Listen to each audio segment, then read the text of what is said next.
بسم الله الرحمن الرحيم إن الحمد لله نحمده ونستعينه ونستغفره ونعوذ بالله من شرور أنفسنا ومن سيئات أعمالنا من يهده الله فلا مضل له ومن يضلله فلا هادي له وأشهد أن لا إله إلا الله وحده لا شريك له وأشهد أن محمدا عبده ورسوله أما بعد۔ تمام تعریفیں اللہ رب العزت کے لیے ہیں کہ جس نے اس کائنات کو عدم سے وجود بخشا ہے، اور ہر قسم کی رحمت اور درود محمد صلی اللہ علیہ وسلم کی ذات گرامی پر ہو کہ جن کے بسبب انسان نے انسانیت کو سیکھا ہے۔ اللہ رب العزت کا ہمارے اوپر بہت بڑا احسان ہے کہ اللہ نے ہمیں دین اسلام عطا فرمایا ہے، اور اللہ تعالیٰ نے دین اسلام عطا فرما کے ہمارے طرف اپنے نبی محمد صلی اللہ علیہ وسلم کو بھیجا ہے۔ یہ اللہ تعالیٰ کا بہت بڑا احسان ہے۔ اللہ تعالیٰ نے قرآن مجید میں فرمایا ہے لَقَدْ مَنَّ اللَّهُ عَلَى الْمُؤْمِنِينَ إِذْ بَعَثَ فِيهِمْ رَسُولًا مِّنْ أَنفُسِهِمْ۔ اللہ تعالیٰ کا مومنوں پہ احسان ہے کہ اللہ نے انہی میں سے ایک کو رسول بنا کے بھیجا ہوا ہے، اور یہ اللہ تعالیٰ کا ہماری طرف جو بہت بڑا احسان ہے۔ یاد رکھ لیں کہ اللہ تعالیٰ نے جس طرح ہماری طرف اپنے پیغمبر محمد صلی اللہ علیہ وسلم کو بھیجا ہے، اسی طرح اللہ تعالیٰ نے ہمارے اوپر دین اسلام عطا کر کے، یہ بھی اللہ تعالیٰ کا بہت بڑا احسان ہے۔ اللہ تعالیٰ نے فرمایا ہے قرآن مجید میں لَإِن شَكَرْتُمْ لَأَزِيدَنَّكُمْ وَلَإِن كَفَرْتُمْ إِنَّ عَذَابِي لَشَدِيدٌ۔ اگر میرا شکر ادا کرو گے تو میں اپنی نعمتوں کو بڑھا دیتا ہوں، اور اگر ناشکری کرو گے تو یاد رکھ لو کہ میرا عذاب بہت بڑا سخت عذاب ہے۔ اللہ تعالیٰ کا قرآن اور نبی صلی اللہ علیہ وسلم کے فرامین کے نتیجے میں جو دین مجھے اور آپ کو عطا کیا گیا ہے، اس دین کے بہت سارے مسائل ہیں، اس دین کے بہت سارے احکامات ہیں جن کا جاننا سمجھنا ہر مسلمان پہ لازم اور ضروری ہے۔ ان مسائل اور احکامات میں سے ہم آج کے اس تھوڑی سی مجلس میں جو ابھی وقت آ رہا ہے ذوالحجہ کا مہینہ، اور اسی طرح عید الاضحیٰ اور اسی طرح قربانی، ان تمام کے مسائل جاننے کی کوشش کریں گے۔ اللہ سے دعا ہے کہ اللہ تعالیٰ ہمیں سننے، سمجھنے اور عمل کرنے کی توفیق عطا فرمائے۔ سب سے پہلے میں اس بات سے آغاز کرنا چاہتا ہوں کہ اللہ تعالیٰ سے یہ نہیں پوچھا جا سکتا کہ اے اللہ تو نے یہ کام کیوں اور کس لیے کیا ہے۔ لا یسأل عما یفعل وہم یسألون۔ اللہ تعالیٰ سے یہ نہیں پوچھا جا سکتا کہ اے اللہ تو نے یہ کام کیوں کیا ہے۔ اور اللہ تعالیٰ کے اختیار میں ہے، تین چیزیں ہوتی ہیں، ایک وقت ہوتا ہے، ایک جگہ ہوتی ہے، اور ایک شخصیت ہوتی ہے۔ یہ اللہ کے اختیار میں ہے کہ اللہ کچھ جگہوں میں سے ایک جگہ کو فضل یا مقام عطا فرما دے۔ اسی طرح یہ بات بھی اللہ کے اختیار میں ہے کہ اللہ تعالیٰ ٹائم اور وقت میں سے کسی ٹائم کو فضیلت عطا فرما دے۔ اسی طرح اللہ ہی کے اختیار میں ہے کہ اللہ تعالیٰ شخصیات اور انسانوں میں سے کسی کو فضیلت اور مقام عطا فرما دے۔ میرے اور آپ کے اختیار میں نہیں ہے کہ ہم کہہ دیں کہ فلاں جگہ افضل ہے اور فلاں جگہ افضل نہیں ہے۔ میرے اور آپ کے اختیار میں نہیں ہے کہ میں اور آپ کہہ دیں کہ فلاں ٹائم اور وقت فضیلت والا ہے اور فلاں ٹائم وقت فضیلت والا نہیں ہے۔ میرے اور آپ کے اختیار میں نہیں ہے کہ ہم کسی کو مرتبہ اور مقام دے دیں۔ اللہ تعالیٰ مرضی ہے، جسے چاہتا ہے، جب چاہتا ہے، جو چاہتا ہے، جیسے چاہتا ہے، جس طرح چاہتا ہے وہ کرتا ہے۔ تو سب سے پہلے آغاز ہے اس بات سے کہ اللہ تعالیٰ نے مہینوں کی تعداد سال کے مہینوں میں 12 مہینے بنائے ہیں۔ 12 مہینے اللہ تعالیٰ نے قرآن مجید میں بیان فرمایا ہے۔ اعوذ باللہ من الشیطان الرجیم، سورۃ توبہ کی آیت نمبر 36 میں فرمایا ہے ان عدت الشہور عند اللہ 12 شہرا فی کتاب اللہ۔ اللہ تعالیٰ کے ہاں مہینوں کی تعداد 12 ہے جب سے اللہ تعالیٰ نے زمین و آسمان کو پیدا فرمایا ہے۔ منہا 4 حرم، ان 12 مہینوں میں سے 4 مہینے ایسے ہیں جو حرمت والے ہیں، اور یہ حرام میم کا لفظ حرم جسے کہتے ہیں، اسی سے حرام نکلا ہوا ہے، اسی سے حرمت نکلا ہوا ہے، اور اسی سے احترام نکلا ہوا ہے۔ یہ احترام عزت کے معنی میں آتا ہے، حرامین، اور حرام کو ہم حرام اس لیے کہتے ہیں کہ اس سے بچنا عزت کا باعث ہوتا ہے، اس سے بچنا یہ احترام ہوتا ہے۔ جو انسان اس سے نہیں بچتا ہے وہ احترام کی حدیں پار کر رہا ہوتا ہے، اس لیے اسے حرام کہا جاتا ہے۔ مسجد حرام کو بھی حرام اس لیے کہا جاتا ہے کہ وہ عزت اور احترام کی جگہ ہے۔ اسی طرح اللہ تعالیٰ نے مہینوں میں 12 مہینے بنائے ہیں، اور ان 12 مہینوں میں سے 4 مہینے حرمت والے بنائے ہیں۔ منہا اربعۃ الحرم، یہ 12 مہینے کون سے ہیں؟ 3 مہینے ہیں جو لگاتار آتے ہیں۔ عید، چھوٹی عید کے بعد شوال کا مہینہ ہوتا ہے، وہ والا مہینہ چھوڑ کے اس سے اگلا مہینہ ذوالقعدہ کا ہوتا ہے، اور اس سے اگلا مہینہ ذوالحجہ کا ہوتا ہے، اور اس سے اگلا مہینہ محرم الحرام ہوتا ہے۔ یہ 3 مہینے ذوالقعدہ، ذوالحجہ اور محرم الحرام، یہ حرمت والے مہینے ہیں۔ اسی طرح چوتھا مہینہ ہے رمضان سے پہلے ایک مہینہ چھوڑ کے پہلے ایک مہینہ رجب کا آتا ہے جو کہ حرمت والا ہے۔ ان 4 مہینوں کا احترام کرنا لازم ہے۔ اللہ تعالیٰ نے قرآن مجید میں فرمایا ہے ذالک الدین القیم، یہ 4 مہینے دین اسلام میں ان کا حکم ایک پختہ انداز سے بیان کیا گیا ہے، اور آرڈر یہ ہے کہ فلا تظلموا فیہن انفسکم، ان 4 مہینوں میں اپنے آپ پہ کوئی ظلم اور زیادتی نہ کرو۔ ظلم اور زیادتی کا معنی یہ ہے کہ اپنے آپ کو گناہوں سے بچا لو۔ اللہ کے نبی صلی اللہ علیہ وسلم کے مبعوث ہونے سے پہلے جاہلیت میں یہ 4 مہینے حرمت والے سمجھے جاتے تھے۔ سارا سال لوٹ مار اور لڑائیاں اور جھگڑے اور قتال سب کچھ ہوتا تھا، لیکن 4 مہینے سال کے ایسے تھے کہ جس میں اگر کوئی انسان اپنے باپ کے قاتل کو بھی دیکھ لیتا تھا تو اس کو بھی چھوڑ دیتا تھا کہ یہ حرمت والا مہینہ ہے، اور اس کا احترام یہ ہے کہ کسی سے لڑائی اور جھگڑا نہیں کرنا ہے۔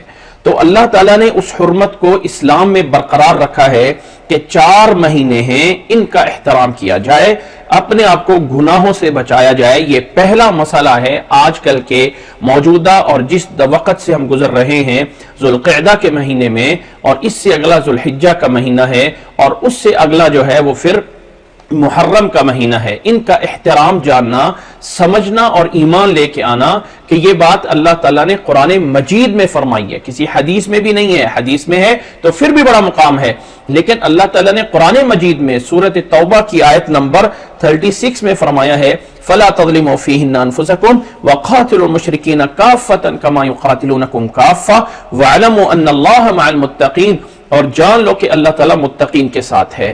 ان مہینوں کا احترام ہم پہ کیسے کرنا ہے؟ دیکھیں، ایک انسان وہ گناہ کر رہا ہے جو کہ انسان بازار میں کر رہا ہے، ایک وہ گناہ ہے جو انسان گھر میں کر رہا ہے، اور ایک وہ گناہ ہے جو انسان مسجد میں بیٹھ کے کر رہا ہے۔ اب مسجد والا گناہ گھر والے یا بازار والے گناہ کے برابر نہیں ہے، بلکہ اس کا جرم ہونا، اس کا گناہ ہونا زیادہ ہے کہ یہ جگہ ایسی ہے۔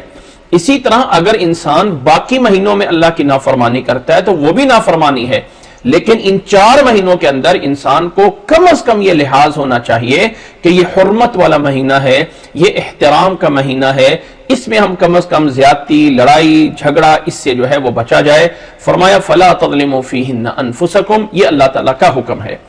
اس کے بعد ذوالقعدہ کے بعد اگلا مہینہ 12واں مہینہ جو کہ اسلامی سال کا آخری مہینہ ہوتا ہے، اور اس مہینے آخری میں بہت سارے احکامات ہیں جو اللہ نے اور اللہ کے نبی صلی اللہ علیہ وسلم نے ہمیں عطا فرمائے ہیں۔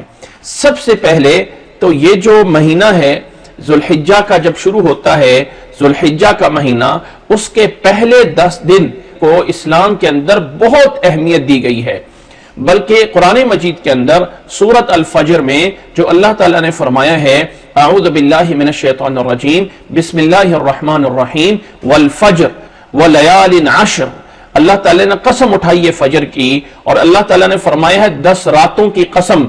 یہ جو 10 راتیں ہیں اس سے پورا دن اور راتیں مراد یہ ذوالحجہ کے مہینے کی مراد لی گئی ہیں۔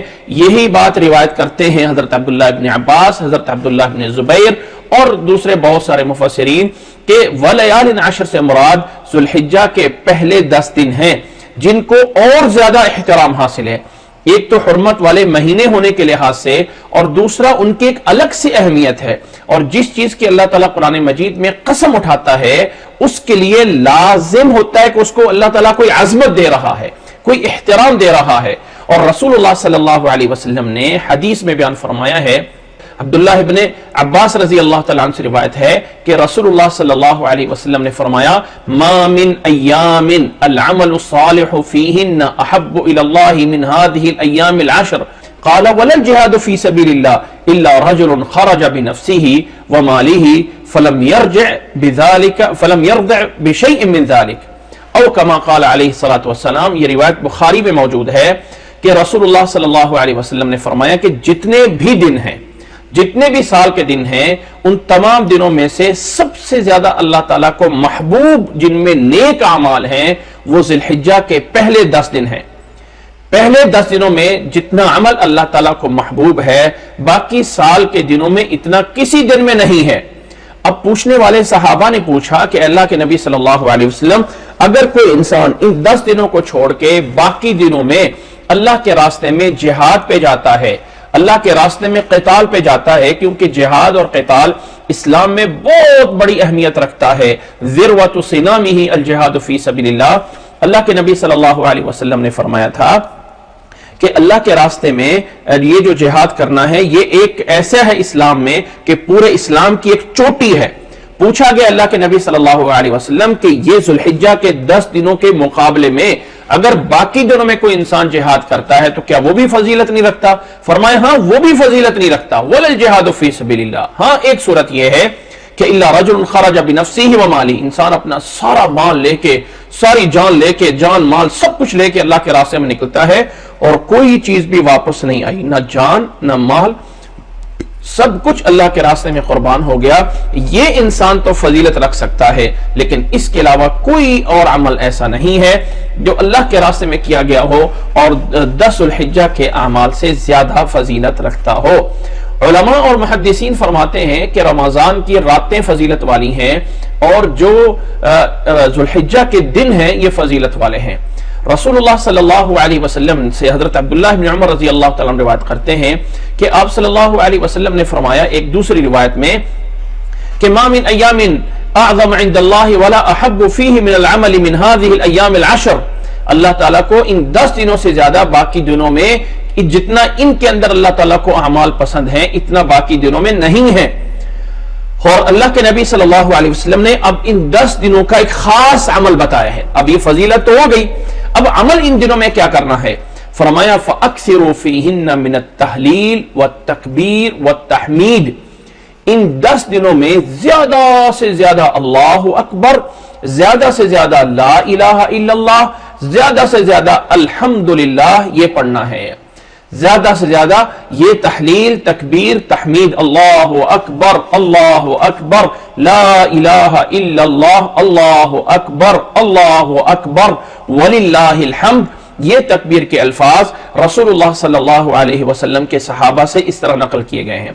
اور ذو الحجہ کے ان 10 دنوں میں ان الفاظ کو اونچی آواز سے پڑھنا ہے، اور اتنا اونچی آواز سے کہ حضرت عبداللہ ابن عمر اور حضرت ابو ہریرہ رضی اللہ تعالیٰ عنہ رسول اللہ صلی اللہ علیہ وسلم کے بڑے صحابہ میں ان کا تذکرہ آتا ہے، جب یہ دن شروع ہو جاتے تو یخرجان الی السوق، بازار میں نکلتے، اور بازار میں جانے کے بعد، بازار میں پہنچنے کے بعد اونچی اونچی آواز سے تکبیریں کہتے، اور یکبر الناس بتکبیرہما، جب یہ اونچی اونچی آواز سے تکبیریں کہتے تو ان کی تکبیروں کی وجہ سے دوسرے لوگ بھی ان کی آواز کے ساتھ آواز ملاتے اور پورے بازار میں آواز گونجتی، اللہ اکبر لا الہ الا اللہ، اللہ اکبر وللہ الحمد۔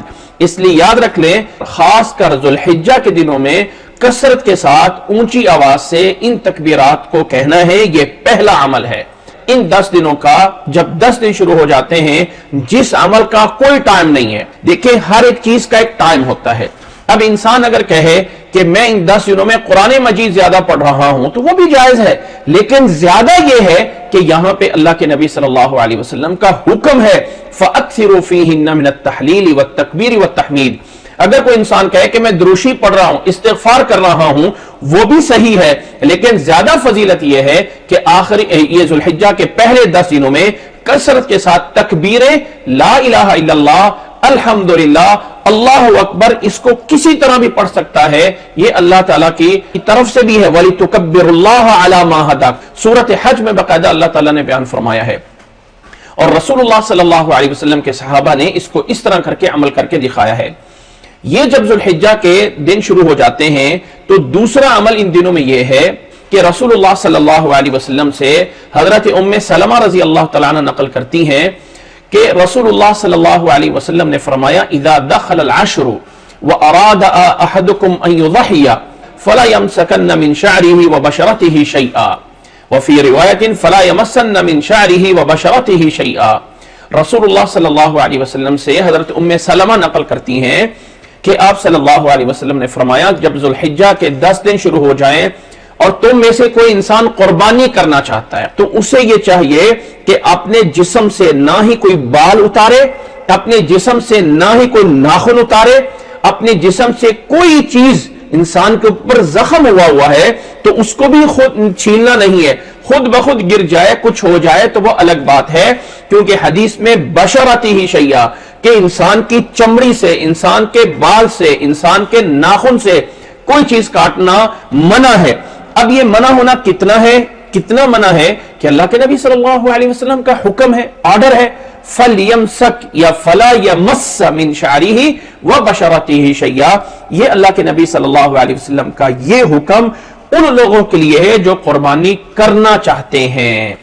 جو لوگ قربانی نہیں کرنا چاہتے ہیں تو وہ کروا سکتے ہیں، بہتر یہ ہے کہ وہ بھی نہ کروائیں۔ اور آگے چل کے انشاءاللہ تعالی بات ہوتی ہے کہ پورے گھر میں سے اگر کوئی ایک انسان قربانی کر رہا ہوتا ہے تو وہ پورے گھر کی طرف سے سمجھی جا رہی ہوتی ہے، اس میں یہ نہیں ہے کہ والد صاحب کر رہے ہیں یا والدہ صاحبہ کر رہی ہیں یا بڑا بھائی یا چھوٹا بھائی کر رہا ہے۔ جب ایک جوائنٹ فیملی ہوتی ہے، ایک ہی فیملی میں اگر 2 افراد ہیں یا 10 افراد ہیں، کوئی ایک قربانی اپنی طرف سے کر دیں تو وہ سب کی طرف سے ہو جاتی ہے، اور سب لوگوں کے لیے اپنے بال، ناخن وغیرہ اسے جو ہے وہ جب یہ 10 دن داخل ہو جائیں تو اللہ کے نبی صلی اللہ علیہ وسلم کا حکم یہ ہے کہ اس کو کٹوانا یا اتارنا جائز نہیں ہے۔ تیسری بات یہ ذہن میں رکھ لیں کہ اللہ کے نبی صلی اللہ علیہ وسلم نے ان 10 دنوں میں ایک دن ایسا ہے، ایک ایسا دن آتا ہے جسے یوم عرفہ کہا جاتا ہے، جسے جو 9 ذوالحجہ کا دن ہے، یوم عرفہ ہوتا ہے، جس میں حاجی لوگ عرفات میں کھڑے ہوتے ہیں اور باقی جگہوں پہ وہ 9 ذوالحجہ کا دن ہوتا ہے۔ اس دن کے روزے کی ایک فضیلت ہے کہ رسول اللہ صلی اللہ علیہ وسلم سے حضرت ابو قتادہ رضی اللہ تعالیٰ نقل کرتے ہیں کہ رسول اللہ صلی اللہ علیہ وسلم سے سئل رسول اللہ صلی اللہ علیہ وسلم عن صوم یوم عرفہ، اللہ کے نبی صلی اللہ علیہ وسلم سے یوم عرفہ کے بارے میں سوال کیا گیا کہ یوم عرفہ کا روزہ کیا ہے، اس کے رکھنے کے روزے کی کیا فضیلت ہے؟ تو آپ صلی اللہ علیہ وسلم نے فرمایا یکفر السنۃ الماضیۃ والباقیہ، کہ اللہ کے نبی صلی اللہ علیہ وسلم نے فرمایا کہ اللہ تعالیٰ اس ایک روزے کی وجہ سے 2 سالوں کے گناہ معاف فرما دیتا ہے۔ وَأَحْتَسِبُ عَلَى اللَّهِ أَن يُكَفِّرَ السَّنَةَ الَّتِي قَبْلَهَا وَبَعْدَهَا، ایک روایت میں مسلم میں یہ الفاظ ہیں کہ اللہ تعالیٰ سے امید ہے کہ اللہ تعالیٰ اس ایک روزے کی وجہ سے ایک پچھلا جو سال گزرا ہے اور ایک آگے جو سال آ رہا ہے، اللہ تعالیٰ 2 سالوں کے گناہ معاف فرما دیتا ہے اس ایک یوم عرفہ کے روزے سے۔ یوم عرفہ کا روزہ جو 9 ذوالحجہ کا ہوتا ہے۔ اب سوال یہ ہے کہ ہمارے ہاں بعض دفعہ مختلف ہو جاتا ہے کہ ہمارے ہاں جو ہے وہ ذوالحجہ کا ایک دن آگے پیچھے ہو جاتا ہے، یوم عرفہ اور ہو جاتا ہے اور 9 ذوالحجہ اور ہو جاتا ہے، کیونکہ سعودیہ میں وہاں پہ 9 ذوالحجہ کو عرفہ ہو رہا ہوتا ہے اور ہمارے ہاں بعض دفعہ ایک دن لیٹ ہوتا ہے اور ہماری 8ویں ہوتی ہے ذوالحجہ کی، یا ہمارا اس طرح کر کے ہو جاتا ہے۔ تو کیا ہم یوم عرفہ کا روزہ رکھیں یا ذوالحجہ کا روزہ رکھیں؟ دیکھیں حدیث میں یوم عرفہ کے الفاظ آئے ہیں، اور ایک بات ذہن میں رکھ لیں کہ اللہ تعالیٰ نے جو نظام مقرر کیا ہے، جو اللہ تعالیٰ نے اس کائنات کو بنایا ہے، ایک بات ذہن میں رکھ لیں کہ ان اللہ علی کل شیء قدیر کا ہونے کا یہ معنی نہیں ہے کہ اللہ تعالیٰ اس چیز پہ قادر ہے جو میری اور آپ کی عقل میں آتی ہے، نہیں، میری اور آپ کی عقل میں یہ بات آتی ہے کہ 2 اور 2 4 ہوتے ہیں، اور 4 اور 4 8 ہوتے ہیں، اور 8 اور 8 مل کے 16 بن جاتے ہیں. یہ ہمارے عقل کا ریزلٹ ہے، نتیجہ ہے. اس طرح کر کے ہماری عقل کاؤنٹ کرتی ہے کہ 1 اور 1 مل کے 11 نہیں ہوتے، 1 اور 1 مل کے 2 بنتے ہیں، 2 اور 2 مل کے 4 بنتے ہیں. اب اللہ تعالیٰ نے ہمارے یہ جو جسم ہے ایک ڈیوائس ہے، اور اس میں ایک سافٹ ویئر انسٹال کر دیا ہے، اس سافٹ ویئر کا یہ رزلٹ نکلتا ہے. لیکن اللہ تعالیٰ اس چیز پہ قادر ہے کہ 2 اور 2 مل کے 4 نہ بن رہے ہوں، بلکہ 2 اور 2 مل کے ہزاروں بن رہے ہوں، اور وہ صحیح بھی ہوں. 4 اور 4 مل کے 8 نہیں بنتے ہوں، بلکہ 4 اور 4 مل کے ہزاروں بن سکتے ہوں، وہ جو ہماری عقل میں نہیں آ سکتا ہے. تو اللہ تعالیٰ اس چیز پہ قادر ہے کہ وہ کر سکتا ہے. یہ لازمی نہیں ہے کہ اللہ تعالیٰ وہ کر سکتا ہے جو میری اور آپ کی عقل میں آتا. مثال کے طور پہ اللہ تعالیٰ رات کے آخری حصے میں آسمان دنیا سب سے نیچے والے آسمان پہ آ کے آوازیں لگاتا ہے کہ کوئی ہے مجھ سے مانگنے والا کہ میں اس کو عطا کر دوں، کوئی ہے مجھ سے بخشش طلب کرنے والا کہ میں اس کی بخشش کر دوں، کوئی ہے مجھ سے مانگنے والا. یہ اللہ تعالیٰ ہر رات کو آوازیں لگاتا ہے، اور دنیا میں ہر ٹائم کہیں نہ کہیں تو تہجد کا ٹائم ہوتا ہی ہوتا ہے.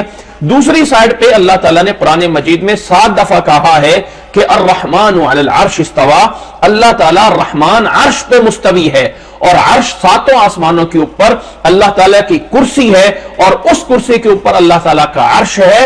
اللہ تعالیٰ اس پہ مستوی ہے. کیفیت، شکل و صورت، کیا مثال ہے اللہ عالم، جیسے اللہ تعالیٰ کی شان کے لائق ہے. اب اللہ تعالیٰ جو عرش پہ مستوی ہے وہ آسمان دنیا پہ کیا ہر وقت رہتا ہے؟ کیونکہ دنیا میں ہر وقت ہی کہیں نہ کہیں تہجد کا ٹائم تو ہے ہی ہے. تو یہ کیسے ہو گیا، کیسے ہو سکتا ہے؟ کیا وہ بات صحیح ہے یا وہ بات صحیح ہے؟ ہم اس کا نتیجہ کیا کہیں گے؟ اسی طرح لیلۃ القدر ہے، کہیں جا کے جو ہے وہ 29 بن رہی ہوتی ہے، دوسری جگہ کہیں 28 ہوتی ہے، ایک جگہ پہ 27 ہوتی ہے، تو کہیں دوسری جگہ 28 ہوتی ہے. تو کیا یہ لیلۃ القدر آگے پیچھے چینج ہوتی ہے؟ یہ کیا ہے؟ کیونکہ اللہ کے نبی صلی اللہ علیہ وسلم نے فرمایا ہے اس کو طاق راتوں میں تلاش کرو، اور یہ دنیا میں کہیں ڈیفرنٹ ہو جاتی ہیں. تو یہ اب کیا کیا جائے گا؟ اس کا کیا حل ہے؟ تو ہم جس چیز کے مکلف ہیں، ہم ان ہدایات پہ چلنے پہ ہیں. اللہ تعالیٰ اس چیز پہ قادر ہے کہ وہ آسمان دنیا پر بھی ہو اور عرش پہ بھی مستوی ہو. کیفیت کیا ہے اللہ عالم. اللہ اس چیز پہ قادر ہے کہ وہاں پہ ایک دن آگے ہے، یہاں پہ ایک دن پیچھے ہے، اور لیلۃ القدر دونوں جگہوں پہ سیم ہو رہی ہو، اور دونوں جگہوں پہ طاق راتوں میں ہو رہی ہو. کیسے ہوگا؟ اللہ تعالیٰ اس چیز پہ قادر ہے.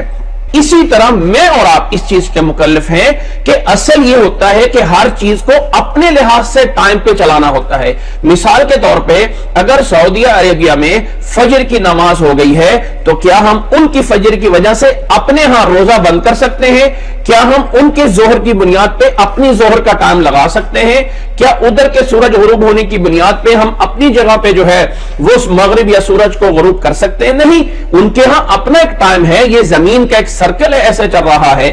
تو ہم اپنے لحاظ سے ذوالحجہ کا روزہ 9 ذوالحجہ کا رکھیں گے. جو اللہ کے نبی صلی اللہ علیہ وسلم کی حدیث سے ہمیں صحیح ملتا ہے وہ یہ ہے کہ یوم عرفہ کا روزہ 9 ذوالحجہ کا روزہ ہے.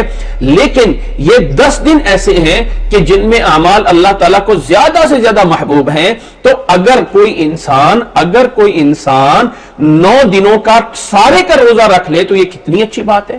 اور اگر انسان کوئی سارے دنوں کا روزہ نہیں رکھ سکتا ہے تو کم از کم 2 دنوں کا روزہ رکھ لے، 8-9 کا روزہ رکھ لے. تو کیا فرق پڑے گا؟ بجائے اس کے کہ انسان بحث میں پڑے کہ بھائی یہ ذوالحجہ آگے ہے، یہ ذوالحجہ پیچھے ہے، یہ 8 ہے، یہ 9 ہے، یہ 7 ہے، تو انسان 2 دن کا رکھ لے. کیا فرق پڑتا ہے؟ یہاں پہ تو مطلوب ہے نا سارے روزے، یعنی زیادہ رکھے جائیں. اور ایک بات یاد رکھ لیں، نفلی روزہ یہ یوم عرفہ کا ہی ان دنوں میں مسنون ہے. باقی جائز ہیں آپ روزے رکھ لیں. سنت سے ایسا نہیں ہے کہ 9 ذوالحجہ کے 9 روزے پورے کے پورے نبی صلی اللہ علیہ وسلم سے موجود ہوں، ایسا نہیں ہے. ایک حدیث ایسی ہے کہ کان رسول اللہ صلی اللہ علیہ وسلم یصوم التاسع من ذوالحجہ، اللہ کے نبی صلی اللہ علیہ وسلم ذوالحجہ کے 9ویں دن کا روزہ رکھتے تھے. اب کچھ ترجمہ کرنے والوں نے، ٹرانسلیٹ کرنے والوں نے اس حدیث کو اس طرح کر کے ٹرانسلیٹ کر دیا ہے کہ اللہ کے نبی صلی اللہ علیہ وسلم ذوالحجہ کے 9 روزے رکھتے تھے. اب 9واں روزہ اور 9 روزے رکھنا دونوں میں ڈیفرنٹ اور فرق ہے. جو حدیث عربی میں ہے وہ یہی بتاتی ہے کہ 9ویں دن کا روزہ رکھنا یہ اللہ کے نبی صلی اللہ علیہ وسلم کی طرف سے مسنون تھا. تو اگر انسان زیادہ رکھ سکتا ہے تو جائز ہے, کوئی مسئلہ نہیں ہے, لیکن 9ویں دن کا روزہ رکھنا تو یہ اللہ کے نبی صلی اللہ علیہ وسلم سے اس فضیلت میں موجود ہے. یہ عمل ذوالحجہ میں اللہ کے نبی صلی اللہ علیہ وسلم کی ان حدیث سے ہمیں سمجھ آتا ہے. 9 کے بعد آگے 10ویں کو عید ہو جاتی ہے جو کہ عید قربان ہے, اور مسلمانوں کے لیے اللہ کے نبی صلی اللہ علیہ وسلم نے 2 عیدیں مقرر کی ہیں, عید الفطر اور عید الاضحیٰ. ایک وہ ہے جو رمضان کے بعد عید الفطر ہوتی ہے, اور ایک وہ ہے جو ذوالحجہ کی 10 تاریخ کو عید الاضحیٰ ہوتی ہے. یہ عید الاضحیٰ جو 10 ذوالحجہ کو ہوتی ہے اس کے پھر اپنے احکامات ہیں, اس کے اپنی کچھ اہمیت ہے. پہلے نمبر پہ تو یہ سمجھ لینا چاہیے کہ دین اسلام میں اللہ تعالیٰ نے ہمیں یہ 2 عیدیں عطا فرمائی ہیں, ایک عید الاضحیٰ ہے اور ایک عید الفطر ہے. عید الفطر چھوٹی عید کو کہتے ہیں, اور عید الاضحیٰ بڑی عید جو کہ عید قربان بھی ہمیں کہتے ہیں, اسے کہا جاتا ہے.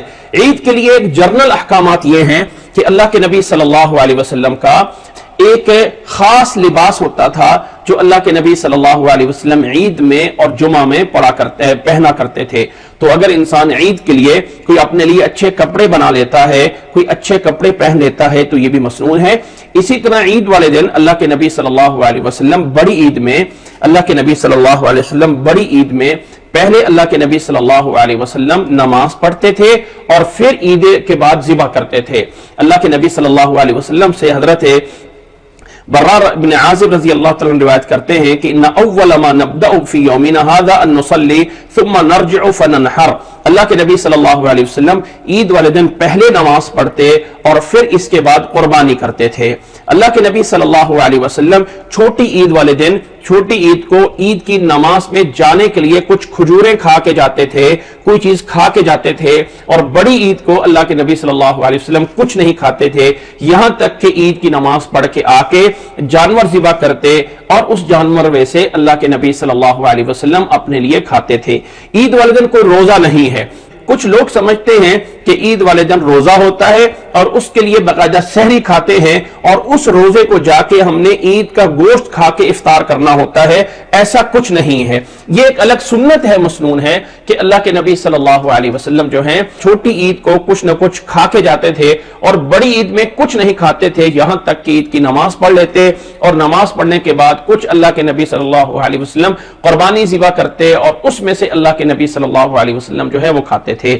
تو یہ روزہ نہیں ہے. اگر انسان کو ضرورت پڑ جائے, بھوک لگی ہو, تو وہ عید سے پہلے کچھ کھا سکتا ہے. یعنی ایسا نہیں ہے کہ یہ نبی صلی اللہ علیہ وسلم کی طرف سے لازم کیا گیا ہے, یہ آرڈر دیا گیا ہے, ایسا نہیں ہے.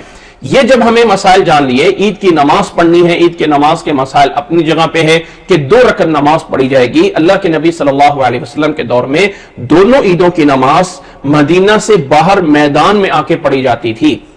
میدان میں اللہ کے نبی صلی اللہ علیہ وسلم نکلتے تھے اور میدان میں اللہ کے نبی صلی اللہ علیہ وسلم دونوں عیدوں کو پڑھا کرتے تھے.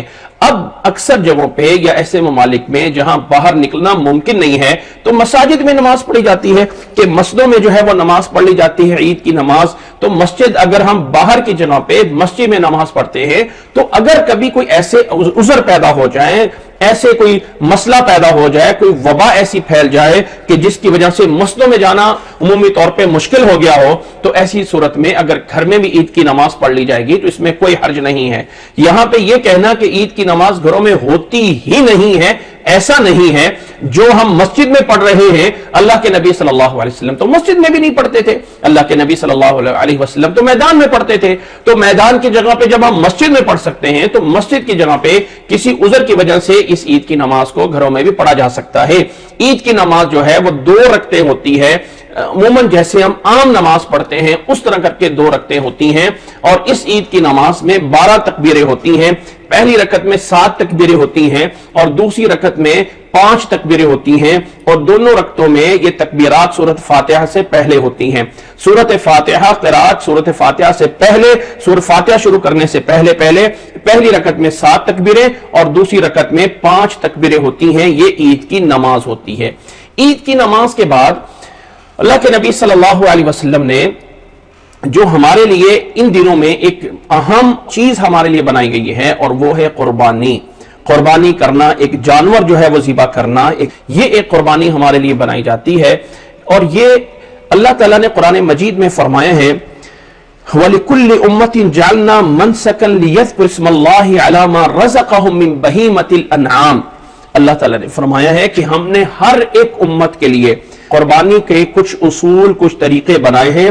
لِكُلِّ أُمَّةٍ جَعَلْنَا مَنْسَكًا، ہر ایک امت کے لیے ہم نے قربانی کی ہے، لِيَذْكُرُوا اسْمَ اللَّهِ، تاکہ وہ اللہ کے نام کو یاد لے کریں، اللہ کا نام لیں اپنے ان جانوروں پر جو اللہ تعالیٰ نے انہیں عطا فرمائے ہیں، ان جانوروں پہ جو اللہ تعالیٰ نے انہیں انعام دیے ہیں، ان کو ذبح کر کے قربانی کریں۔ اور ان جانوروں میں اونٹ آتے ہیں، بکریاں آتی ہیں، اسی طرح گائے وغیرہ آتی ہیں، یہ ان میں سے قربانی کر کے اللہ تعالیٰ کے ہاں قرب حاصل کریں۔ یہ اللہ تعالیٰ نے قرآن مجید میں فرمایا ہے کہ ہر ایک امت کے لیے، ہر ایک کے لیے ہم نے قربانی کے کوئی نہ کوئی طریقہ بنایا تھا۔ اللہ کے نبی صلی اللہ علیہ وسلم کی یہ سنت حضرت ابراہیم علیہ السلام سے چلتی ہے کہ اللہ تعالیٰ نے ابراہیم علیہ السلام کو خواب میں دکھایا تھا کہ وہ اپنے بیٹے اسماعیل علیہ السلام کو ذبح کر رہے ہیں، اور نبی کا خواب ایک وحی ہوتا ہے۔ ابراہیم علیہ السلام اپنے بیٹے اسماعیل علیہ السلام کو چل پڑے اللہ کے راستے میں قربان کرنے کے لیے۔ جب اس قربانی کرنے کے لیے چل پڑے تو راستے میں 3 جگہوں پہ شیطان نے رکاوٹ ڈالی۔ تو آج حج کے موقع پہ جو 3 جگہوں پہ شیطان کو پتھر مارا جاتا ہے، ان 3 جگہوں پہ شیطان نے رکاوٹ ڈالی تھی۔ تو پھر اللہ تعالیٰ نے ابراہیم علیہ السلام جب پوری طرح اپنے بیٹے کو ذبح کرنے پہ تیار ہو گئے، اسے لٹا لیا، تو اللہ تعالیٰ نے ابراہیم علیہ السلام کی طرف سے یہ قربانی قبول کی اور انہیں جنت سے ایک جانور ان کے لیے بھیج دیا۔ ابراہیم علیہ السلام نے جب ذبح کیا تو کیا دیکھتے ہیں کہ انہوں نے ایک جانور جو ہے وہ ذبح کر دیا ہے۔ اللہ تعالیٰ کو یہ عمل اتنا پسند آیا کہ قیامت تک کے لوگوں کے لیے ایک جانور ذبح کرنا، قربانی کرنا، اس کو یا لازم قرار دے دیا گیا۔ من کان لہ سعۃ، من کان قربانی نہ کرے تو فرمایا فلا یقربن فلم یضحی، جس کو اللہ تعالیٰ نے وسعت دی ہو اور پھر وہ قربانی نہ کرے تو فرمایا فلا یقربن مصلانا، وہ ہمارے نماز پڑھنے کی جگہ کے قریب بھی نہ آئے۔ تو اس حدیث میں گویا کہ اللہ کے نبی صلی اللہ علیہ وسلم نے ایک حکم دیا، ایک آرڈر کیا ہے۔ اسی طرح ایک دوسری روایت میں رسول اللہ صلی اللہ علیہ وسلم نے فرمایا ہے یا ایھا الناس ان علی اہل کل بیت اضحیۃ، او لوگوں ہر گھر پہ قربانی کرنا لازم ہے۔ رسول اللہ صلی اللہ علیہ وسلم کی ان دونوں حدیثوں کو سامنے رکھ کے ہمیں یہ پتہ چلتا ہے کہ قربانی کرنا یہ لازم اور ضروری ہے، اور اللہ کے نبی صلی اللہ علیہ وسلم کا یہ حکم ہے جس کو اللہ تعالیٰ نے استطاعت دی ہوئی ہو۔ اب اس استطاعت کے لیے وہ والی شرطیں نہیں ہیں۔ کچھ لوگ کہتے ہیں کہ جی زکوٰۃ والا نصاب اگر ہو تو پھر قربانی کرنی چاہیے۔ زکوٰۃ کا جو نصاب ہے اس سے کوئی تعلق نہیں ہے قربانی کا۔ زکوٰۃ کا نصاب جو ہے وہ کسی کے پاس 7 تولے کے قریب سونا ہے یا کسی کے پاس اتنے تولے جو ہے وہ چاندی ہے تو اسے جو ہے وہ قربانی کرنی چاہیے، ایسا کچھ نہیں ہے۔ جس کے پاس استطاعت قربانی لینے کی ہے اسے کرنا ہے، یہ انسان خود فیصلہ کر سکتا ہے۔ اس حصے میں کوئی بتا نہیں سکتا ہے کہ ہم اس میں کریں یا نہ کریں یا کیسا ہوگا۔ اب کچھ لوگ کہتے ہیں کہ قربانی کا جو جانور ہے وہ جانور کرنے کی بجائے وہ اتنا پیسہ جو جانوروں پہ لگے گا، کیوں نہ ہو کہ ہم یہ پیسہ کسی کو غریب کو دے دیں، قربانی کرنے کی بجائے یہ پیسہ ہم کسی غریب کو دے دیں تو کیا فرق پڑتا ہے؟ نہیں، یاد رکھ لیں کہ قربانی ایک ایسا عمل ہے جو مستقل ایک حیثیت رکھتا ہے، اس لیے یہ کہنا کہ اس کو چھوڑ کے ہم اس کا پیسہ کسی غریبوں کو دے دیں تو یہ جائز نہیں ہے۔ یاد رکھ لیں کہ غریبوں کا کئی لحاظ سے مدد کرنا ہوتی ہے، کئی طریقوں سے مدد کرنا ہوتی ہے۔ یہ ایک اسلام کا ایک ایسا طریقہ ہے کہ جس میں ایک بہت بڑی معیشت چلتی ہے۔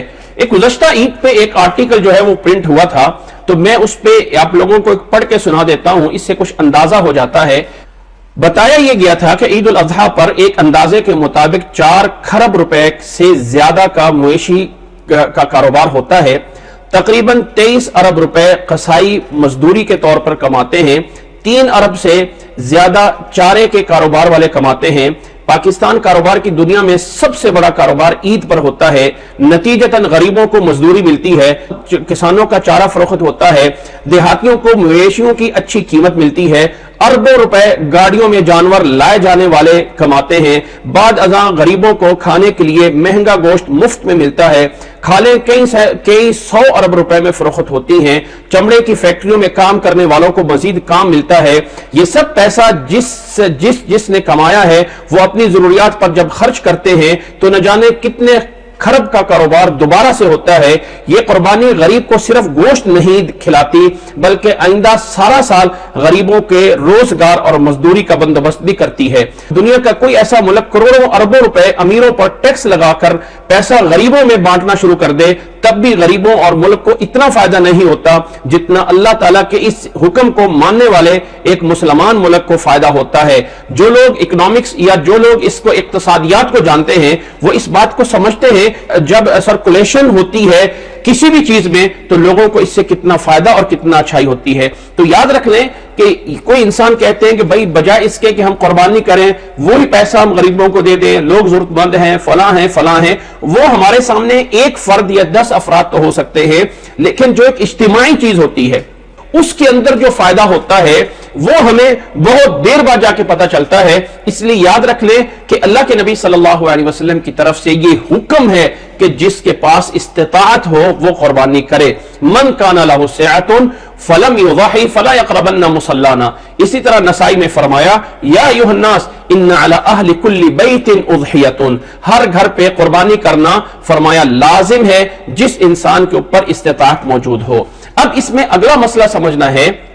حضرت ابو ایوب انصاری رضی اللہ تعالیٰ عنہ فرماتے ہیں کان رسول اللہ صلی اللہ علیہ وسلم یضحی بالشاۃ عنہ وعن اہل بیتہ فیأکلون ویطعمون حتی تباہ الناس فصارت کما ترى۔ ترمذی میں یہ روایت ہے اور ابن ماجہ میں صحیح روایت ہے۔ حضرت ابو ایوب انصاری فرماتے ہیں کہ اللہ کے نبی صلی اللہ علیہ وسلم کے دور میں آدمی اپنی طرف سے ایک جانور ذبح کرتا تھا جو اس کی طرف سے بھی اور اس کے گھر والوں کی طرف سے بھی ہوتا تھا، اور خود بھی کھاتے دوسروں کو بھی کھلاتے، یہاں تک کہ جب لوگوں نے فخر کرنا شروع کر دیا تو انہوں نے زیادہ سے زیادہ قربانیاں کرنا شروع کر دی۔ یہ بات فرماتے ہیں حضرت ابو ایوب انصاری رضی اللہ تعالیٰ عنہ، اور یہ روایت ترمذی میں اور ابن ماجہ میں موجود ہے۔ اللہ کے نبی صلی اللہ علیہ وسلم کی ایک وقت میں 9 بیویاں تھیں اور ہر بیوی کا الگ الگ حجرہ ہوتا تھا، گویا کہ اللہ کے نبی صلی اللہ علیہ وسلم کے 9 گھر تھے، لیکن اس کے باوجود اللہ کے نبی صلی اللہ علیہ وسلم کان یضحی بکبشین املحین اقرانین، اللہ کے نبی صلی اللہ علیہ وسلم 2 میڈوں کی قربانی دیا کرتے تھے، 2 جانور ذبح کیا کرتے تھے، اور اس میں کوئی تخصیص نہیں ہوتی تھی کہ یہ اللہ کے نبی صلی اللہ علیہ وسلم اپنی طرف سے کر رہے ہیں یا یہ جانور اللہ کے نبی صلی اللہ علیہ وسلم اپنی فلاں بیوی کی طرف سے کر رہے ہیں، ایسا نہیں ہوتا ہے۔ اس لیے یاد رکھ لیں کہ جب ہم قربانی کرنا چاہتے ہیں تو پوری فیملی کی طرف سے، جو ایک جوائنٹ فیملی جو کھانا پینا اپنا ایک جگہ پہ پکاتے ہیں، ایک جگہ پہ رہتے ہیں، وہ اگر اپنے تمام مل کے ایک قربانی، اور ایک قربانی کا مطلب کیا ہے، ایک بکرا ذبح کر دیں یا گائے یا اونٹ کا ایک حصہ ڈال دیں۔ جو گائے ہوتی ہے اس کو 7 قربانیاں 7 حصے کیے جا سکتے ہیں، یعنی میکسیمم 7 حصے، ورنہ کوئی انسان پوری بھی اپنی طرف سے ذبح کر سکتا ہے، اور اونٹ جو ہے اس کے 7 حصے بھی کیے جا سکتے ہیں اور اس کے 10 حصے بھی کیے جا سکتے ہیں، 10 لوگ مل کر بھی الگ الگ اس کی قربانی جو ہے وہ کر سکتے ہیں۔ تو ایک قربانی کا مطلب ایک حصہ یا ایک جانور بکرے کا ذبح کرنا ہے، پورے گھر کی طرف سے، پوری فیملی کی طرف سے کم از کم ایک ذبح ہونا یہ لازم ہے۔ اب اس کے اندر مینشن کرنا کہ یہ جو ہے قربانی میرے ابو کی طرف سے ہے یا بھائی کی طرف سے ہے یا بہن کی طرف سے ہے، اور پھر ذبح ہوتے وقت اس کا ہاتھ اس جانور کو لگوانا، ایسا کچھ احادیث سے ثابت نہیں ہے۔ جو ہم قربانی کریں گے وہ پوری فیملی کی طرف سے ہوتی ہے۔ ہاں اگر اللہ تعالیٰ نے وسعت دی ہے تو انسان 2 قربانیاں کر سکتا ہے۔ اللہ کے نبی صلی اللہ علیہ وسلم نے فرمایا ہے من انفق زوجین دعی من ابواب الجنہ، جو جوڑا اللہ کے راستے میں دیتا ہے، جو جوڑا اللہ کے راستے میں دیتا ہے وہ جنت کے 8 دروازوں سے بلایا جائے گا۔ اس لیے اگر کوئی انسان استطاعت رکھتا ہے تو وہ 2 جانور ذبح کرے، اور اللہ کے نبی صلی اللہ علیہ وسلم اپنی پوری فیملی کی طرف سے 2 جانور، ہمیشہ اللہ کے نبی صلی اللہ علیہ وسلم 2 جانور اللہ کے نبی صلی اللہ علیہ وسلم ذبح کیا کرتے تھے۔ ہاں اگر انسان کبھی ایسا کر دے تو اللہ کے نبی صلی اللہ علیہ وسلم نے اپنے آخری حج کے موقع پہ اللہ کے نبی صلی اللہ علیہ وسلم نے اپنی طرف سے 100 اونٹ ذبح کیے تھے، 1 2 3 4 بار نہیں ہے۔ تو اگر کوئی انسان زیادہ استطاعت رکھتا ہے تو وہ 100 اونٹوں کی قربانی جو ہے وہ بھی کر سکتا ہے۔ اگر کسی نے استطاعت دی ہو. اور اللہ کے نبی صلی اللہ علیہ وسلم نے 100 میں سے 63 خود ذبح کیے تھے, 63 خود ذبح کیے, اور باقی دیے تھے کہ باقی دوسرے جو ہے وہ ذبح کر دیں. اللہ کے نبی صلی اللہ علیہ وسلم نے ایسا بھی کیا تھا. لیکن جو زیادہ مشروع ہے وہ یہ ہے کہ اگر میکسیمم کو زیادہ کرنا چاہتا ہے تو 2 قربانیاں کر دے, جس طرح کہ اللہ کے نبی صلی اللہ علیہ وسلم کیا کرتے تھے. اور اس میں دوبارہ میں اس بات کو کرنا چاہتا ہوں, یہ پوری فیملی کی طرف سے ہوتا ہے. اللہ کے نبی صلی اللہ علیہ وسلم جب دعا کیا کرتے تھے اس قربانی کو ذبح کرتے وقت, تو اللہ کے نبی صلی اللہ علیہ وسلم دعا کرتے تھے اللہم تقبل منی ومن اہل بیتی, اور بعض روایت میں ومن آلی, کہ اللہ کے نبی صلی اللہ علیہ وسلم اس کو میری آل کی طرف سے, میرے گھرانے کی طرف سے اور میری طرف سے قبول فرما لے. یہ اللہ کے نبی صلی اللہ علیہ وسلم کیا کرتے تھے, اور یہ اللہ کے نبی صلی اللہ علیہ وسلم کا قربانی کرنے کا طریقہ تھا. اب یہاں پہ ایک بات تھوڑی سی بتا دی جائے. آج کل میں ایک بہت بڑا مسئلہ اٹھا ہوا ہے, اور وہ یہ ہے کہ قربانی کیا ہم جو ہمارے بزرگ دنیا سے جا چکے ہیں, جو ہمارے فوت شدہ ہو چکے ہیں, والدین ہو چکے ہیں, کیا ہم ان کی طرف سے قربانی کر سکتے ہیں, یا کیا ہم اللہ کے نبی صلی اللہ علیہ وسلم کی طرف سے قربانی کر سکتے ہیں؟ تو اس کا جواب ہے نہیں. کیوں؟ یاد رکھ لیں کہ قربانی صرف مالی عبادت نہیں ہے, یا صرف صدقہ نہیں ہے. کچھ لوگ وہ جو عام صدقے کی روایات ہیں, جو عام مالی عبادات کی روایات ہیں, ان سے دلیل لیتے ہوئے کہ جیسے ہم فوت شدہ کے لیے کوئی مالی صدقہ کر سکتے ہیں, کوئی مال خرچ کر کے صدقہ کر سکتے ہیں فوت شدہ کے لیے, ایصال ثواب کے لیے, تو یہ قربانی بھی تو ایک ایصال ثواب ہے. تو اس کا جواب یہ ہے کہ قربانی اگرچہ مالی عبادت ہے, لیکن اس کے مخصوص احکامات ہیں, اس کا مخصوص طریقہ ہے, اس کا ایک مخصوص ٹائم ہے. فلاں ٹائم پہ فلاں قسم کے جانور فلاں نے ذبح کرنے ہیں, اور اس کا حکم اور آرڈر اللہ کے نبی صلی اللہ علیہ وسلم نے دیا ہے, اس لیے اس کی اہمیت زیادہ ہے. اللہ کے نبی صلی اللہ علیہ وسلم کے سن 3 ہجری میں حضرت امیر حمزہ رضی اللہ تعالیٰ عنہ جنگ احد میں شہید ہوتے ہیں. اللہ کے نبی صلی اللہ علیہ وسلم کی 2 بیٹیاں آپ کی زندگی میں فوت ہوتی ہیں, اور اللہ کے نبی صلی اللہ علیہ وسلم کو ایک بہت بڑی محبوب شخصیت حضرت خدیجہ رضی اللہ تعالیٰ عنہ وفات پا جاتی ہیں, جن کی وفات پہ اللہ کے نبی صلی اللہ علیہ وسلم نے عام حزن قرار دیا تھا. اللہ کے نبی صلی اللہ علیہ وسلم بعد دفعہ حضرت خدیجہ کے سہیلیوں کے لیے تحفے بھیجتے تھے کہ جو تاکہ حضرت خدیجہ رضی اللہ تعالیٰ عنہ کو یاد کریں. اللہ کے نبی صلی اللہ علیہ وسلم کے 2 بیٹے فوت ہوتے ہیں, بچپن میں فوت ہو جاتے ہیں. ان تمام فوتگیوں میں کہیں بھی اللہ کے نبی صلی اللہ علیہ وسلم کی طرف سے یہ ثابت نہیں ہوا کہ آپ نے حضرت خدیجہ کے لیے قربانی کی ہو, آپ نے حضرت امیر حمزہ کے لیے قربانی کی ہو, آپ نے اپنی 2 فوت ہونے والی بیٹیوں کے لیے قربانی کی ہو, آپ اپنے 2 فوت ہونے والے بیٹوں کے لیے قربانی کی ہو. اسی طرح اللہ کے نبی صلی اللہ علیہ وسلم کے دور میں آپ صلی اللہ علیہ وسلم کے صحابہ حضرت ابوبکر, حضرت عمر, حضرت عثمان, حضرت علی رضی اللہ تعالی عنہم اجمعین, ان تمام صحابہ سے صحیح احادیث کی روشنی میں یہ بات ثابت نہیں ہوتی ہے کہ انہوں نے اپنے فوت شدہ کے لیے قربانیاں کی ہوں. جن علماء نے اس کی اجازت دی ہوئی ہے وہ اس بنیاد پہ کہ یہ ایک مالی عبادت ہے, اور مال خرچ کرنا ہے تو مال تو ہم کسی کے لیے فوت شدہ کے لیے کر سکتے ہیں, ایصال ثواب کے لیے, تو یہ بھی ایصال ثواب میں ہے. تو اس کا جواب یہ کہ نہیں, یہ ایک مخصوص قسم کی عبادت ہے, اگرچہ مالی عبادت ہے لیکن ایک مخصوص ایسی عبادت ہے, اس کے لیے الگ سے دلیل چاہیے. اور اللہ کے نبی صلی اللہ علیہ وسلم کے دور میں باوجود اس کے اسباب ہونے کے, مواقع ہونے کے, اس کام کو نہیں کیا گیا.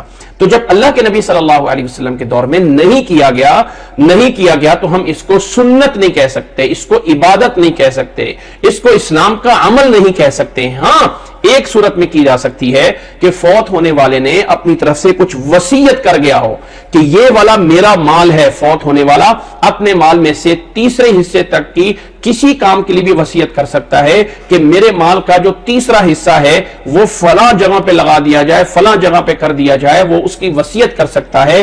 اگر فوت ہونے والے نے اپنا مال کچھ چھوڑا ہو اور کہا ہو کہ میرے اس مال سے جو ہے یہ والی چیز جو میں نے فلاں جگہ پہ وقف کی ہوئی ہے, مثلا زندگی میں ایک انسان نے اپنے کاروبار میں اپنی پراپرٹی میں سے ایک شاپ جو ہے وہ وقف کر دی اور کہا کہ اس کا جو آمدن ہے وہ اللہ کے راستے میں لگائی جاتی رہے اور اس آمدن سے میرے لیے ہر سال میں قربانی ہوتی رہے. تو اب یہ اس کا اپنا چھوڑا ہوا ہے اور یہ والا مال اس کے تیسرے حصے میں آتا ہو, تیسرے حصے سے زیادہ نہ آتا ہو, تو تیسرے حصے کے اندر اگر آتا ہو اور وہ وصیت کر کے گیا ہو اور اس کی وصیت کو پورے کرتے ہوئے اس کے لیے قربانی اگر کی جا رہی ہے تو یہ جائز ہے.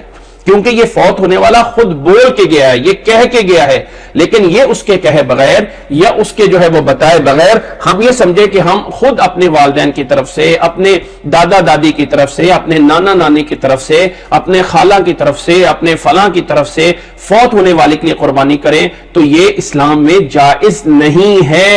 اس کو جنہوں نے بھی اجازت دی ہے وہ جرنل احادیث، وہ جرنل صدقے کی باتیں وہ ذکر کر کے اجازت دی جاتی ہے۔ اور اسی طرح اللہ کے نبی صلی اللہ علیہ وسلم کے لیے قربانی کرنا وہ بھی جائز اس لیے نہیں ہے کہ اللہ کے نبی صلی اللہ علیہ وسلم سے محبت کرنے والے ہم سے کئی گنا زیادہ اللہ کے نبی صلی اللہ علیہ وسلم کے صحابہ تھے، کئی گنا زیادہ تھے، لیکن کسی صحابی سے یہ بات ثابت نہیں ہوئی ہے کہ وہ اللہ کے نبی صلی اللہ علیہ وسلم کے لیے الگ سے قربانی کرتے ہوں۔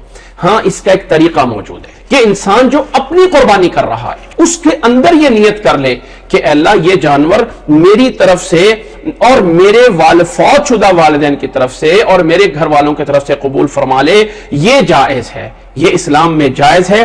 اللہ کے نبی صلی اللہ علیہ وسلم یہ بھی کیا کرتے تھے، اللہم تقبل منی ومن اہل بیتی وممن لا یضحی من امتی، او کما قال علیہ الصلوۃ والسلام، اللہ میری طرف سے اور میرے گھر والوں کی طرف سے اور میری امت کے ان لوگوں کی طرف سے قبول فرما لے جنہوں نے قربانی نہیں کی ہے۔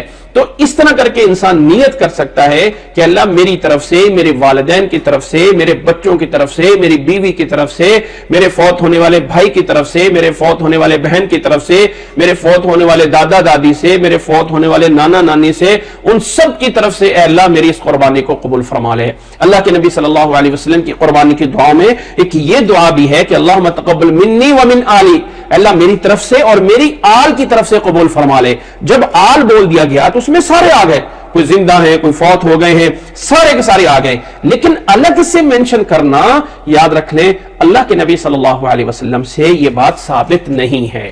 اب یہ بات جب ہمیں پتہ چل گیا تو آگے ہمیں پتہ ہونا چاہیے قربانی کے لیے جو جانور ہے وہ ایک مخصوص ہوتا ہے کہ اس کی کچھ نشانیاں ہیں، کچھ اس کے اندر عیب ہے جن سے بچنا چاہیے، کہ جانور کم از کم دوندہ ہونا، جس کے سامنے کے 2 دانت نکلے ہوئے ہوتے ہیں اور وہ دانت نکل کے پھر ٹوٹ جاتے ہیں، وہ اس کو دوندہ کہا جاتا ہے، یا 2 سال کے بعد یہ آ کے ہوتا ہے۔ بالکل چھوٹا جانور قربانی کے لیے جائز نہیں ہوتا ہے۔ اسی طرح رسول اللہ صلی اللہ علیہ وسلم نے قربانی کے لیے کچھ عیب بتائے ہیں، ان سے بچنا جو ہے وہ لازم اور ضروری ہے۔ اللہ کے نبی صلی اللہ علیہ وسلم نے فرمایا تھا کہ حضرت براء بن عازب رضی اللہ تعالیٰ عنہ روایت کرتے ہیں کہ رسول اللہ صلی اللہ علیہ وسلم نے فرمایا العوراء البین عورها والمریضة البین مرضاها والبین ضلعها العجفاء التي لا تنقی، ایسے جانوروں کی قربانی نہ کی جائے جن کا ایک آنکھ کانی ہو، اسے نظر نہ آتا ہو اور دوسری آنکھ سے آتا ہو، کوئی بیمار جانور ہو جس کی بیماری واضح ہو، کوئی لنگڑا جانور ہو جس کا لنگڑا پن ہونا واضح ہو، کوئی اتنا کمزور جانور ہو کہ جس کی ہڈیوں میں بھی کوئی میخ نہ ہو، انتہائی کمزور ہو، ایسے جانور کی قربانی نہ کی جائے۔ حضرت علی رضی اللہ تعالیٰ عنہ فرماتے ہیں کہ رسول اللہ صلی اللہ علیہ وسلم نے فرمایا تھا کہ امرنا ان نستشرف العین والاذن، کہ جب ہم جانور لیتے ہیں تو ہم اس کی آنکھ کو اور کان کو اچھی طرح دیکھا کریں کہ ہم اس کان کو جو ہے کوئی سوراخ تو نہیں ہوا، کان کے اندر جو ہے کوئی چیر تو نہیں آیا۔ افسوس ہے مجھے ان لوگوں پہ کہ جو رات کو جا کے جانور خریدتے ہیں، صبح ہوتی ہے تو دیکھتے ہیں اس کے کان میں کوئی سوراخ ہوا ہے، اس کے آنکھ میں کوئی مسئلہ ہوا ہے، اور پھر لے کے چل پڑتے ہیں مولوی صاحب کے پاس کہ مولوی صاحب اب تو ظلم ہو گیا، اب تو اس کو کسی طرح جائز کر دو۔ بھائی وہ کیسے کرے؟ یعنی کہنے کا مطلب یہ کہ پہلے لیتے وقت اس کا خیال رکھنا چاہیے، یہ نہیں ہے کہ اب یہ ہے کہ اب غلط لے لیا اب کہا جائے کہ مولوی صاحب اس کو کسی طرح جائز کر دے، ایسا نہیں ہوتا ہے۔ اور اللہ کے نبی صلی اللہ علیہ وسلم کی طرف سے اس کے لیے پھر دن مقرر کیے گئے ہیں۔ حضرت جبیر بن مطعم رضی اللہ تعالیٰ عنہ بیان فرماتے ہیں کہ رسول اللہ صلی اللہ علیہ وسلم نے فرمایا کل ایام التشریق ذبح، ایام تشریق ہے، ایام تشریق جو 10 ذو الحجہ کا ہے اس کے بعد کے 3 دن ہیں، اس پہلا دن چھوڑ کے باقی کے 3 دن گویا کہ ٹوٹل 4 دن بنتے ہیں۔ ٹوٹل کتنے بنتے ہیں؟ 4 دن بنتے ہیں، 3 دن نہیں بنتے ہیں۔ عموماً مشہور 3 دن ہیں، لیکن صحیح اور راجح یہ ہے کہ ٹوٹل 4 دن ہیں، 4 دن ہیں کہ جن کے اندر قربانی کی جا سکتی ہے۔ پہلے دن بھی، دوسرے دن بھی، تیسرے دن بھی اور چوتھے دن بھی قربانی کی جا سکتی ہے۔ یہ دن جو ہے وہ تشریق کے دن ہے، ان دنوں میں روزہ نہیں رکھا جا سکتا ہے، ان دنوں میں روزہ رکھنے سے اللہ کے نبی صلی اللہ علیہ وسلم نے منع فرمایا ہوا ہے۔ اب اس ٹائمنگ سے یاد رکھ لیں کہ اس قربانی میں نیابت جائز ہے، نائب ہونا، یعنی میں آپ کی جگہ پہ آپ کی قربانی ذبح کر دوں، آپ مجھے کہہ دیں میں آپ کی قربانی کر دوں، آپ اپنے کسی بھائی کو کہہ دیں، کسی کو کہہ دیں، یہ جائز ہے۔ ایسی کنٹری جو فارن کنٹریاں ہوتی ہیں جہاں لوگ خود جا کے جانور لے کے اس کو ذبح نہیں کر سکتے ہیں، ایسے لوگوں کے لیے کہ وہ اپنے کسی بھی رشتہ دار کو جا کے کہہ دیں یا کسی کو کہہ دیں کہ وہ ان کی طرف سے قربانی کر دے، یہ جائز ہے۔ اللہ کے نبی صلی اللہ علیہ وسلم نے آخری اپنے حج میں، جیسے میں نے بتایا ہے کہ اللہ کے نبی صلی اللہ علیہ وسلم نے 100 قربانیاں کی تھی، جس میں سے 63 اللہ کے نبی صلی اللہ علیہ وسلم نے ذبح کی تھی، اور خود باقیوں کو کہا تھا کہ اس کو دوسروں کو کہا تھا کہ وہ ذبح کر دے۔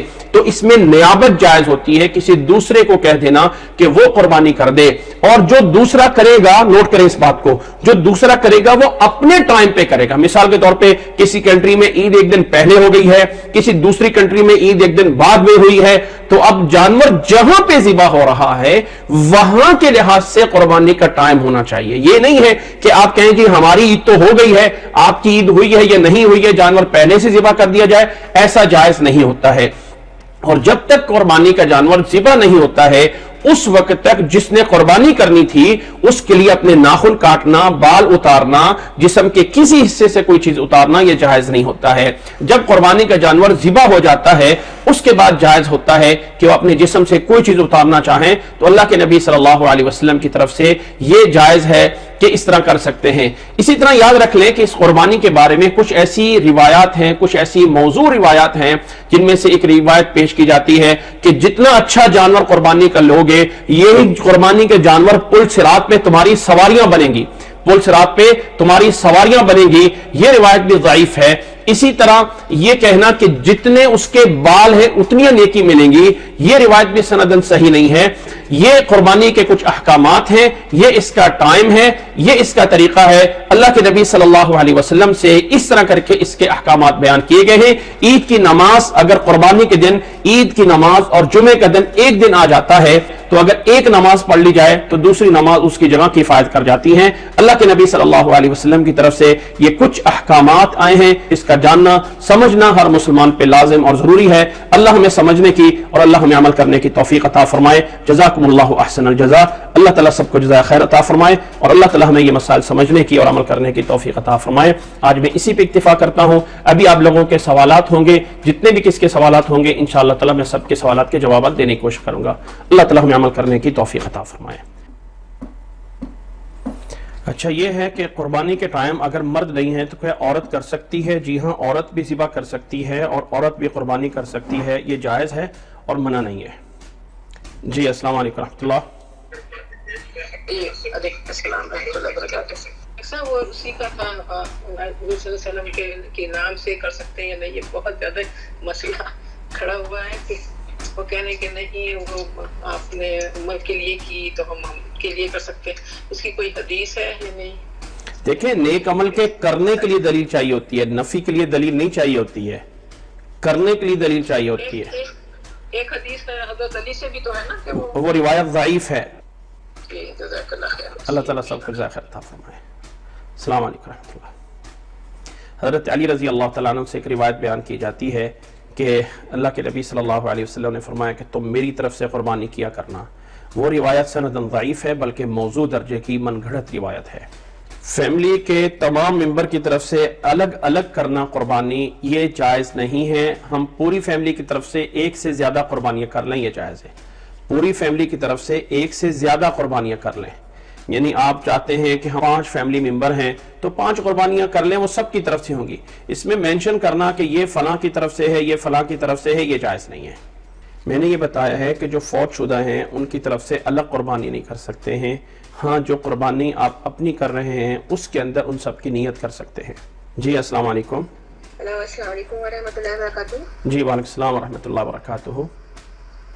جی میرا یہ سوال تھا کہ ہم لوگ جیسے امریکہ میں رہتے ہیں تو ہماری قربانی ایسی ہوتی ہے کہ ہم یہاں پر جیسے کوئی شاپ کیپر ہے وہ سب کے پیسے جب کر لیتا ہے اور وہ قربانی کر کے لے آتا ہے، نام لکھ لیتا ہے اور لے آتا ہے اور ہمیں دے دیتا ہے گوشت۔ لیکن آپ جیسے کہہ رہے ہیں کہ اگر پوری فیملی کی طرف سے ہو جاتی ہے، ایک فرد کر دے، تو اگر اس طرح ہوگا تو ہم تو سب موجود نہیں ہوتے، تو کیا ہم نیت کر لیں سب کے بس یہ ہماری طرف سے ہو رہی ہے؟ جی بس آپ کسی ایک کا نام دے دیں اور نیت سب کی طرف سے ہو, کسی فیملی کے جو بھی بڑا ہے فیملی میں اس کا نام دے دیا جائے اور وہ نیت ہو کہ پوری فیملی کی طرف سے ہو رہی ہے, یہ جائز ہے.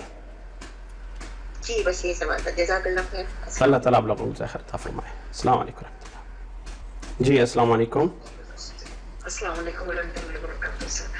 سر آپ نے وہ 2 دعائیں بتائی کہ قربانی کے دعا کرتے وقت یعنی اپنی فیملی کی طرف سے اور اپنی طرف سے کرنا ہے, تو کس طرح سے دعا پڑھنا چاہیے؟ اللہم تقبل منی ومن اہل بیتی, اللہ میری طرف سے اور میرے گھر والوں کی طرف سے قبول فرما لے.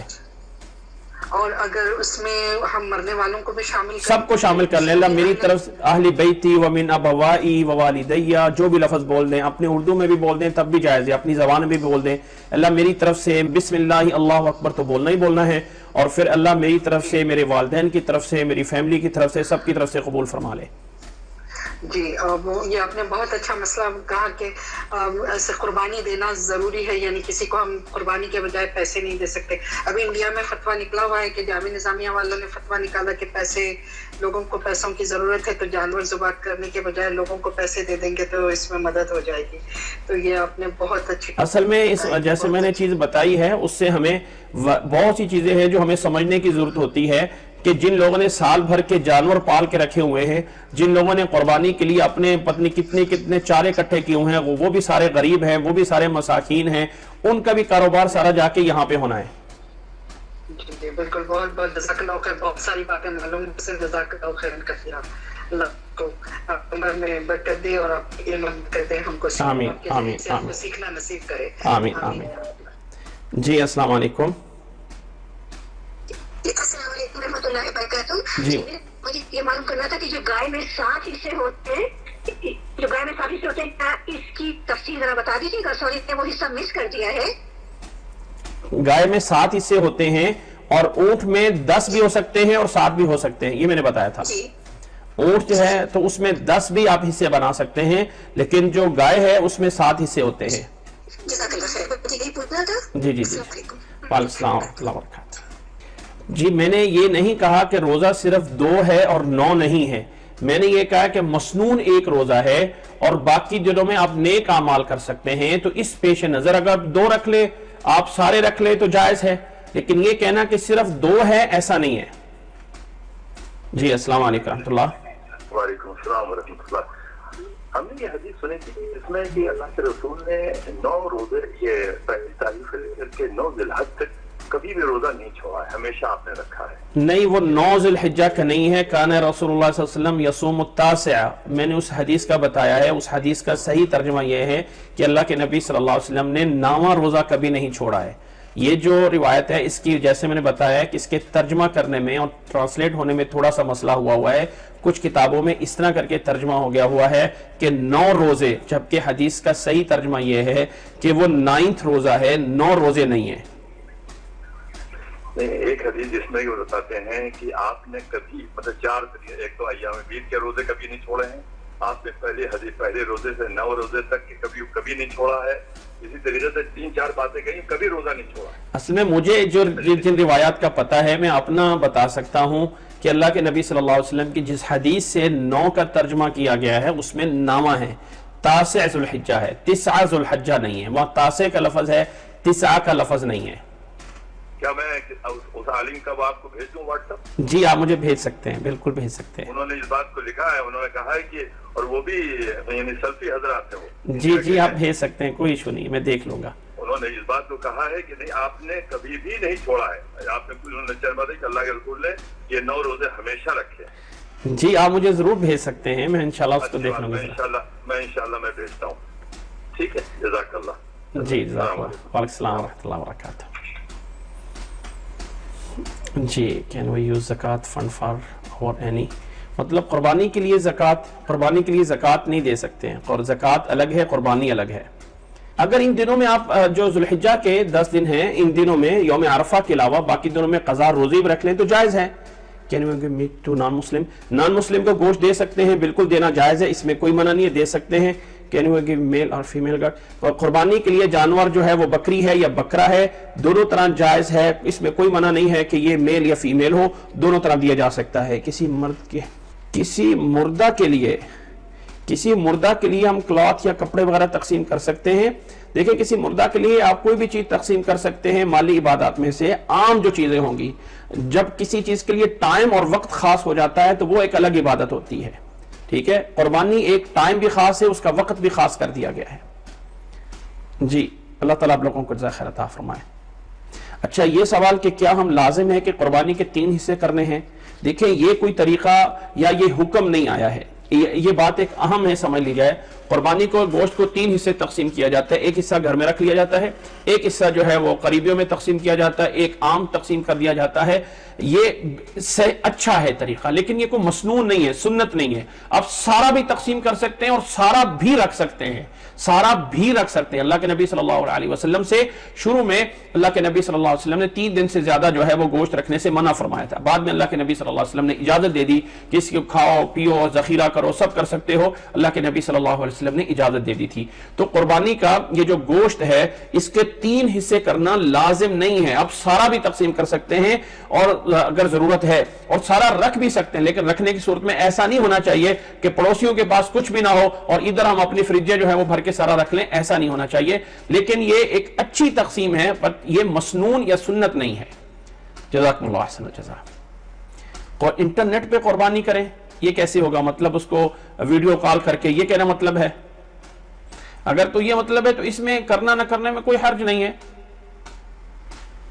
جی اگر آپ ایسا کچھ جانتے ہیں جہاں پہ کہ ہم انٹرنیٹ پہ فلاں جگہ پہ پے کر دیں اور وہ معتبر لوگ ہیں قربانی کریں گے تو اس میں کوئی حرج نہیں ہے، لیکن ان نون جگہ پہ جہاں آپ کو کوئی پتہ نہ ہو یا جہاں پہ کوئی اعتماد نہ ہو وہاں پہ تھوڑا سا جو ہے وہ نہ کیا جائے تو بہتر ہے۔